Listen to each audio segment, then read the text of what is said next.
خدا نخواستہ سے 10 سال کے لیے جہنم میں ڈال دیا آگ میں، کیا برداشت کر لے گا کیا؟ تو اس لیے میرے بھائی کامیابی حقیقی وہی ہے جو پوری ہو، یہ تھوڑی والی کامیابی حقیقت میں کامیابی نہیں۔ تو میرے بھائی اس لیے قرآن کہتا ہے ادخلوا فی السلم کافہ، اے ایمان والو مکمل اسلام میں داخل ہو جاؤ۔ یہ ہے وہ سیدھا راستہ جو قرآن ہمیں دکھاتا ہے، اس لیے قرآن نے اپنا نام رکھا ہے فرقان، بالکل واضح طور پہ تمہیں سیدھا راستہ دکھائے گا اور باطل کے راستے سے تمہیں ہٹا دے گا۔ تو آئیے نا بات، تو سمجھ میں آ گیا نا قرآن کیسے فرقان ہے۔ یہ ہمیں قرآن بتاتا ہے تمہارا کوئی پیدا کرنے والا ہے، یہ بتاتا ہے وہ ایک ہے، یہ بتاتا ہے اس نے تمہیں کسی مقصد سے بنایا، اور مقصد کیا ہے؟ تمہیں آزما رہا ہے، اور جو آزمائش میں پورا اترے گا اللہ اسے کامیاب کرے گا، جو ناکام ہوگا اسے ناکام کرے گا۔ اللہ ایک سوال پوچھتے ہیں ام نجعل المتقین کالفجار، اللہ فرماتے ہیں بتاؤ دنیا میں تو دولت ہر ایک کو ملتی ہے، نافرمان کو بھی فرمانبردار کو بھی، کیا یہ ممکن ہے کہ آخرت میں بھی ایک جیسے ہو جائیں دونوں؟ جس نے میری خاطر قربانیاں دی، جس نے میری خاطر نظر کو جھکایا، جو میری خاطر شراب سے بچا، جو میری خاطر زنا سے بچا، جو میری خاطر نمازوں کی جس نے پابندی کی، جس نے میری وجہ سے باپ کے سامنے اف نہ کیا اللہ کا حکم سمجھ کے، اللہ فرماتے ہیں جس نے میری خاطر اپنی خواہشات کا خون کیا ہو اسے بھی میں قبر میں گلا چڑھا کے ختم کر دوں اور کوئی بات حساب و کتاب نہ ہو، اور جو قاتل ہو، شرابی ہو، زانی ہو، ماں باپ کا نافرمان ہو، خدا کا باغی ہو، اسے بھی قبر میں گلا چڑھا کے ختم کر دوں، بعد میں زندہ کر کے حساب نہ لوں۔ اللہ فرماتے ہیں ما لکم کیف تحکمون، تمہیں کیا ہو گیا، تم کیسی باتیں کرتے ہو، ایسا کیسے ممکن ہے؟ فرمایا دونوں قبر میں گل کے ختم تو ہوتے ہیں مگر ہمیشہ کے لیے نہیں، میں دونوں کو دوبارہ زندہ کروں گا۔ فَأَمَّا الَّذِينَ آمَنُوا وَعَمِلُوا الصَّالِحَاتِ، جنہوں نے مجھ پر ایمان لائے اور اعمال اختیار کیے، فَيُوَفِّيهِمْ أُجُورَهُمْ، پورا ان کے اجر کا بدلہ میں ان کو دوں گا، اور جنہوں نے کفر کیا اور میری نافرمانی کی ان کو جہنم کی آگ میں داخل کروں گا تاکہ حق اور باطل کو میں جدا کر دوں۔ تو میرے بھائی اللہ نے ہمیں بنایا ہے آزمائش کے لیے، آج سے اپنے آپ کو ایگزامینیشن ہال میں سمجھیں، یہ ہمارا دنیا وطن نہیں ہے، یہ ہمارے گھر اصل گھر نہیں ہے، یہ سب ہمیں عارضی طور پر امتحان کے لیے دیے گئے ہیں۔ لوگ فخر کرتے ہیں میں نے گلشن اقبال میں اپنا ذاتی گھر خرید لیا ہے، بیوقوف ہے ایسے کہنے والا، ذاتی ہوتا تو یہ اتنے قبرستان آباد نہ ہوتے ہیں، یہ سب چھینے جاتے ہیں، ذاتی کسی کا نہیں ہوتا، ہر گھر کرائے کا ہوتا ہے، کتنا سریا ڈال لو اس میں، تھوڑے دنوں اپنے اندر تو نہیں سریا ڈال سکتے نا۔ ایک آدمی مجھے بتا رہا ہے اتنا مضبوط گھر سریا ڈال کے بنایا میں نے، انشاءاللہ ٹوٹے گا نہیں۔ میں نے کہا اتنا سریا اپنی ہڈیوں میں بھی ڈلوا لیتے ہیں، اپنی عمر تو 10 20 30 سال رہ گئی ہے، گھر نہیں ٹوٹے گا تو آپ تو ٹوٹ جاؤ گے بھائی، آپ تو چلے جاؤ گے۔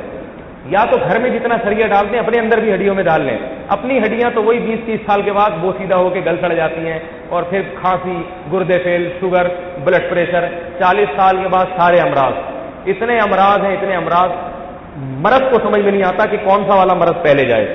شوگر پریشان ہوتی ہے میں حملہ کروں، یا بلڈ پریشر کہتا ہے میں حملہ کروں، ہارٹ، دل، اتنے سارے امراض حملہ کرتے ہیں۔ تو میرے بھائی یہ دنیا دل لگانے کی جگہ نہیں ہے، اس کو ایگزامینیشن ہال سمجھو، جیسے وہاں 3 گھنٹے کے لیے بٹھایا جاتا ہے، اس کے بعد اب آپ وہاں بیٹھ گئے یہ پنکھا میرا ہے، یہ ایئر کنڈیشن میرا، یہ جو صوفہ مجھے ملا ہے میرا، لوگ کہیں گے بیوقوف تجھے امتحان کے لیے بٹھایا ہے، پرچہ حل کرنے میں توجہ رکھ، ان پنکھوں سے دل نہیں بہلا، ابھی 3 گھنٹے بعد یہاں سے تمہیں نکال دیں گے، بھائی اپنے چھپڑے میں جانا ہے تم نے وہاں پہ۔ تو میرے بھائی ایگزامینیشن میں تو 3 گھنٹے کا پتہ ہوتا ہے، یہاں 3 منٹ کا بھی پتہ نہیں، نکالا یہاں سے بھی جانا ہے۔ تو میرے بھائی یہ پنکھے، یہ ایئر کنڈیشن، یہ گاڑی، یہ بنگلہ، یہ صوفے، یہ پردے، ان سے دل لگانے کی ضرورت نہیں، رکھیں ضرور، دل نہ لگائیں ان سے، یہاں سے جانا ہے، اور آج سے دنیا کو مسافر خانہ اور دنیا کو امتحان گاہ سمجھے۔ تو یہ ہے رمضان کا پیغام، یہ ہے قرآن کا پیغام، یاد رہے گا نا یہ پیغام۔ آخری مختصر بات کیا کہ ہم کہاں بیٹھے ہوئے ہیں؟ ایگزامینیشن ہال میں، امتحان گاہ میں، 24 گھنٹے ہمارا امتحان ہے، 24 گھنٹے، جو پورا ہو گیا وہ ہے کامیاب، اللہ اس کو دنیا میں بھی پاکیزہ زندگی دے گا اور آخرت میں۔ اللہ تعالیٰ ہم سب کو کامیابی عطا فرمائے اور اس امتحان میں کامیاب ہونے کی توفیق عطا فرمائے۔ سبحانک اللہم و بحمدک، نشہد ان لا الہ الا انت، نستغفرک ونتوب الیک۔ الحمدللہ رب العالمین والعاقبۃ للمتقین والصلاۃ والسلام علی رسولہ الکریم وعلی آلہ وصحبہ اجمعین۔ اللہم انا نسألک من خیر ما سألک منہ نبیک محمد صلی اللہ علیہ وسلم، ونعوذ بك من شر ما استعاذك منه نبيك محمد صلی اللہ علیہ وسلم، انت المستعان وعلیک البلاغ ولا حول ولا قوة الا باللہ۔ اے اللہ جو کچھ کہا سنا اس پر عمل کی توفیق عطا فرما۔ اے اللہ ہم میں جو گنہگار ہیں ان کو گناہوں سے توبہ کی توفیق عطا فرما۔ اے اللہ جو بیمار ہیں ان کو بیماری سے شفا عطا فرما۔ جو مالی تنگی کا شکار ہیں اللہ ان کے مال میں وسعت اور برکت عطا فرما۔ اے اللہ ملک پر جو پریشانی آئی ہوئی ہیں اللہ تو ان قدرتی آفات سے ہمیں نجات عطا فرما۔ اے اللہ جو بھی متاثرین ہیں خواہ سیلاب سے ہوں یا کسی دوسری وجہ سے اللہ تو ان سب کی مدد فرما۔ اے اللہ تو اپنے فضل و کرم سے مسلمانوں میں اتفاق و اتحاد پیدا فرما۔ اللهم انا نسألك من خير ما سألك منه نبيك محمد صلى الله عليه وسلم ونعوذ بك من شر ما استعاذك منه نبيك محمد صلى الله عليه وسلم وانت المستعان وعليك البلاغ ولا حول ولا قوة الا بالله صلى الله تعالى على خير خلقه محمد وعلى اله وصحبه اجمعين برحمتك يا ارحم الراحمين۔